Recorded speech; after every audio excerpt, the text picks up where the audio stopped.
Or they try to.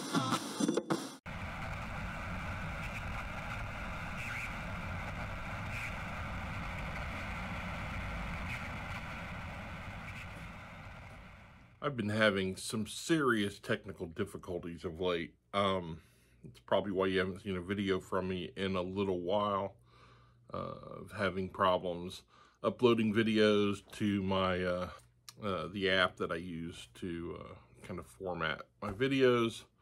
So we're giving this a little shot and seeing how this works out. It's not going to be pretty.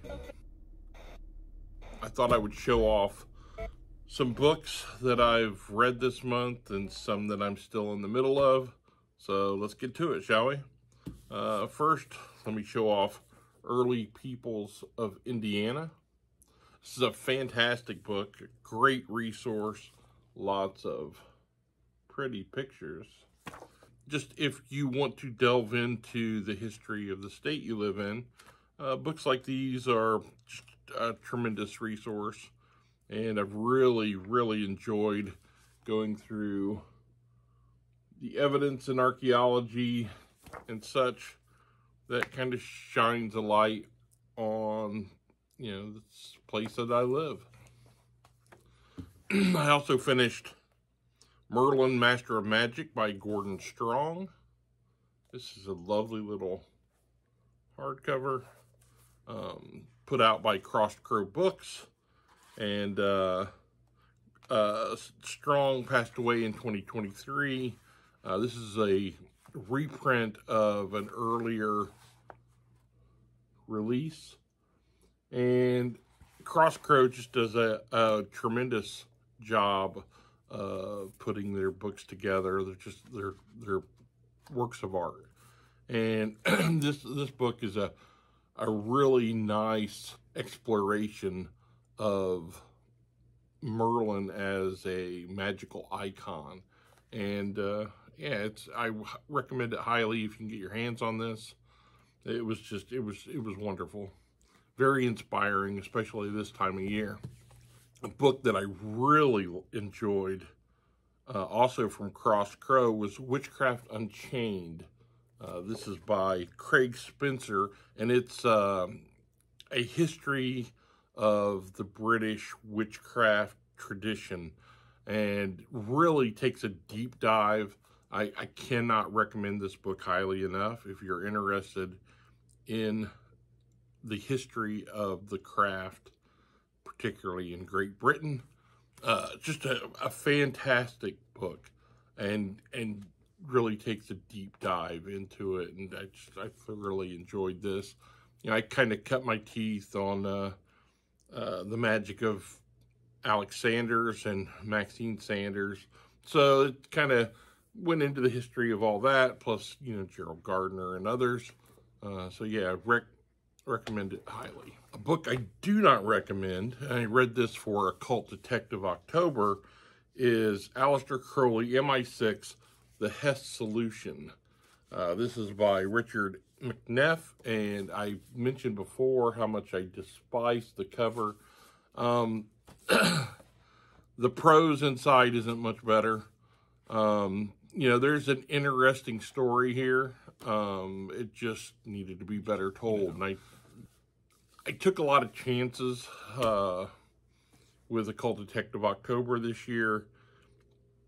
And yeah, so far most of those have been a bust. You know, I read I had a video where I read what was the name of that book?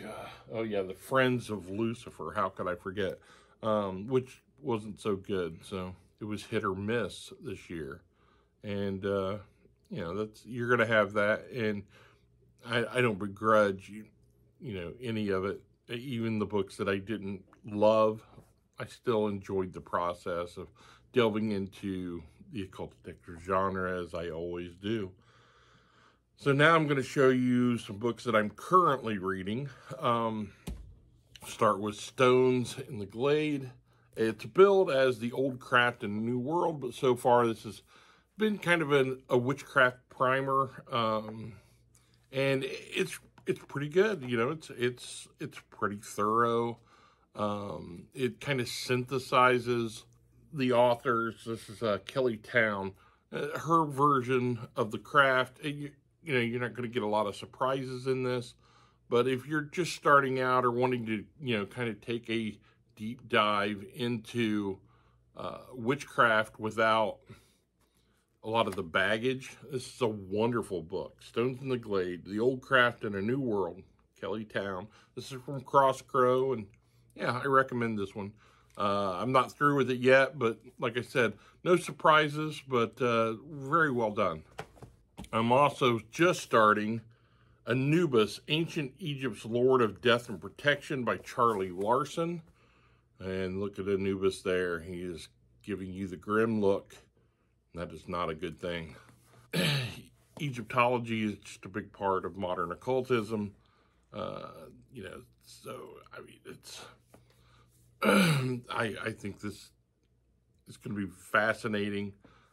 What little I've looked at it so far, well written. So, yeah, let's expect a video about this sometime in the near future. I am making my way through Ominous Whoosh. This is a book about the return of Twin Peaks and sort of this person's interpretation and dissection of what the heck is going on. If you're a Twin Peaks fan, this book is for you, guaranteed. It's by John Thorne, and he's got other books on Twin Peaks that I also recommend.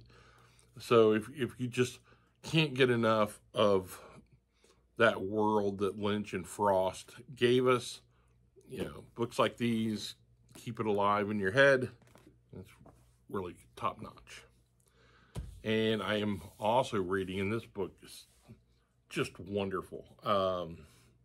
I think those of you who enjoy fantasy and science fiction, this is an anthology that you desperately need to get your hands on. This is edited by Peter Biebergau, who's, you know, just a terrific author and archivist. So this is Appendix N. Yeah. Those of you who are into role-playing games are very familiar with Appendix N. This is Weird Tales from the Roots of Dungeons & Dragons. This is the revised and expanded edition. Just a lovely book. And here, I'll show off part of the reason why. When you open it up, look at that. Doesn't that take you back?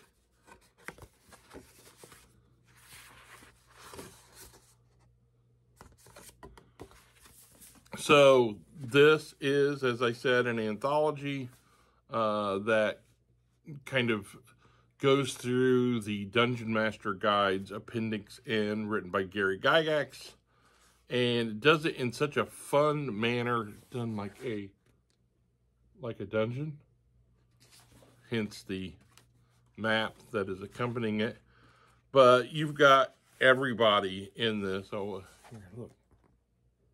Nice little note from Pete. And so, yeah, it's got Lynn Carter, Paul Anderson, Fritz Lieber, Clark Ashton Smith, Jack Vance, Tanith Lee, Robert E. Howard, Michael Moorcock, H.P. Lovecraft, etc., etc. And, I mean, it's all in this. You know, just a great sampling of fiction that inspired the first role-playing game.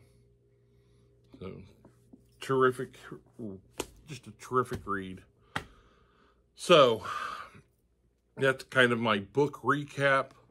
Those of you that are here for the spooky stuff, I should hopefully have more videos tomorrow and, of course, on Halloween. So, that's all I have for you now. I hope you have a great rest of the week and that your Halloween night is mystical and magical.